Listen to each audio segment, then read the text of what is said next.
গুলশানে বিএনপি চেয়ারপারসনের রাজনৈতিক কার্যালয়ে দলের সর্বোচ্চ নীতি নির্ধারণী ফোরাম জাতীয় স্থায়ী কমিটির বৈঠক শুরু হয়েছে। দুপুর 12:30টায় এই বৈঠক শুরু হয়। ভার্চুয়ালি এই সভায় সভাপতিত্ব করছেন বিএনপির ভারপ্রাপ্ত চেয়ারম্যান তারেক রহমান। বৈঠক শেষে বেলা 3টায় সংবাদ সম্মেলন অনুষ্ঠিত হবে বলে জানিয়েছেন বিএনপির মিডিয়া সেলের সদস্য শায়রুল কবির খান। ইতিমধ্যে চেয়ারপারসনের কার্যালয়ে প্রবেশ করেন বিএনপি মহাসচিব মির্জা ফখরুল ইসলাম আলমগীর, স্থায়ী কমিটির সদস্য আব্দুল মঈন খান, গয়েশ্বরচন্দ্র রায়, আমির খসরু মাহমুদ চৌধুরী, ডক্টর AJM জাহিদ হোসেন, মির্জা আব্বাস, খন্দকার মোশাররফ হোসেন, নজরুল ইসলাম খান সহ অন্যান্যরা। দলের স্ট্যান্ডিং কমিটি আছে, ওনারা আলোচনা করে চেয়ারম্যান সাহেবের উপস্থিতিতে পরবর্তী করণীয় বা নির্ধারণী সবকিছুই জানাবেন। যেহেতু আমাদের ভারপ্রাপ্ত চেয়ারম্যান দেশের বাইরে আছেন, তিনি গতকালকে বলেছেন যে আমরা সকল প্রস্তুতি নিচ্ছি। ইনশাল্লাহ আমাদের দৃঢ় বিশ্বাস আমরা একটা ভালো সংবাদের অপেক্ষায় থাকব। দর্শক, এই মুহূর্তে গুলশানের চেয়ারপারসনের রাজনৈতিক কার্যালয়ে আছেন সহকর্মী রুদ্র রফিক। আমরা সরাসরি চলে যাচ্ছি সেখানে। আর রফিক, এই যে জরুরি বৈঠক চলছে, এই বৈঠকে কোন বিষয়গুলো প্রাধান্য পাচ্ছে, এই ব্যাপারে কোনো তথ্য জানতে পেরেছেন কিনা জানাবেন আমাদের।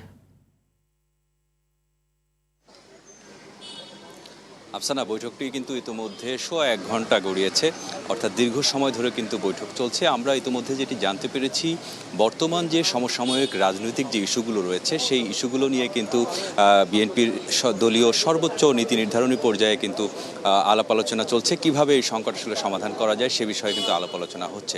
বিশেষ করে আপনাকে একটু জানিয়ে রাখি, বর্তমানে কিন্তু গণভোট নিয়ে রাজনৈতিক অঙ্গনে একটি অস্থিরতা চলছে, একটি সংকট চলছে। এই সংকট কিভাবে মোকাবেলা করা যায় সেটি নিয়েও কিন্তু আলাপ আলোচনা হচ্ছে। এছাড়াও কিন্তু ইতিমধ্যেই বিএনপির পক্ষ থেকে কিন্তু জানানো হয়েছে যে ফেব্রুয়ারিতে যে জাতীয় নির্বাচন, সেই নির্বাচনের কিন্তু সর্বোচ্চ যে প্রস্তুতি, সেই প্রস্তুতি কিন্তু তারা গ্রহণ করেছেন। এবং গতকালকেই বিএনপির ভারপ্রাপ্ত চেয়ারম্যান তারেক রহমান তিনি কিন্তু দলীয় নেতাকর্মীদের এ ব্যাপারে কিন্তু নির্দেশনা দিয়েছেন। আমরা যেটি জানতে পেরেছি যে দলীয় যে প্রার্থী চূড়ান্ত করার যে বিষয়, সেই বিষয়টি নিয়েও কিন্তু আজকের এই বৈঠকে আলাপ আলোচনা হওয়ার কথা রয়েছে। তো এছাড়াও কিন্তু আরও একটি বৈঠক বিএনপি চেয়ারপারসনের কার্যালয়ে অনুষ্ঠিত হবে দুপুর 2:30টায়।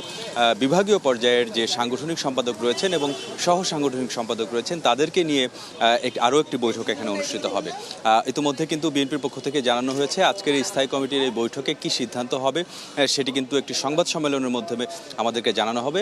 বিএনপি চেয়ারপারসনের কার্যালয়ের সামনে কিন্তু গণমাধ্যম কর্মীরা আসলে ভিড় করেছেন, তারা আসলে সবাই অপেক্ষা করছেন ভিতরে আসলে কি নিয়ে আলোচনা হচ্ছে সেটি জানার জন্য। আমরা যখন স্থায়ী কমিটির সদস্যরা আসলে কার্যালয়ে প্রবেশ করছিলেন তাদের কাছে আসলে কিন্তু জানতে চাওয়ার চেষ্টা করেছিলাম যে ভিতরে আজকে নিয়ে কি আলোচনা হবে, তবে তারা কিন্তু সুস্পষ্টভাবে আসলে কিছু বলেননি কি বিষয়ে আলোচনা হবে। বৈঠকের পরে আসলে সংবাদ সম্মেলনের মাধ্যমে আসলে তারা জানাবেন কি বিষয়ে তারা আলোচনা করলেন। তো আফসানা, আসলে আমাদের চূড়ান্ত কি সিদ্ধান্ত হলো, বিএনপির পক্ষ থেকে কি কর্মসূচি আসছে বা কোনো ঘোষণা আসছে কিনা সেসব বিষয়ে জানতে হলে আমাদেরকে আরও কিছুক্ষণ অপেক্ষা করতে হবে। আফসানা, জি, ধন্যবাদ আপনাকে।